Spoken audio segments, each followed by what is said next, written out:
پس از 5 سال فعالیت در مقام رهبری فیلارمونیای دولتی تاجیکستان، افضلشاه شادی هنرمند مردمی تاجیکستان از این سمت برکنار کرده شد. او میگوید سبب برکناریش از این مقام را برایش شرح ندادند. راستیگه نه، یگان پیشنهاد نشده است، یگان خبرم حتی نداده بودند. من خودم دلم گواهی میداد که یکم 5 سال کار کردم. من چند وقت هم خودم پیشتر مراجعت کرده بودم به سابق وزیر فرهنگ.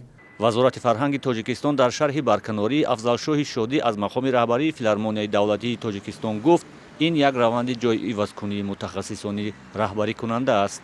خود افضلشاه شادی میگوید در 5 سال فعالیتش در این مقام تمام تلاش را برای پیشرفت این مؤسسه انجام داده است.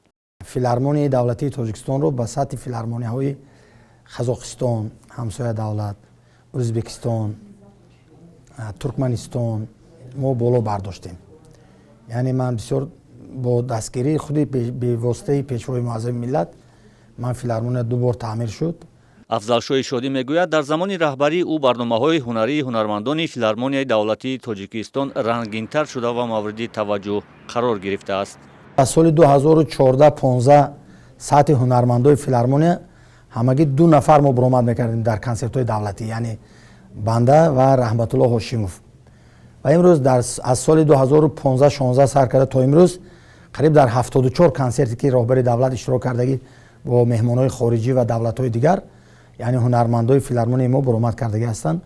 از 3 نمره تا 5-6 نمره کنسرتی برآمد کردگی هستند. از این وطنی بدان که صاحب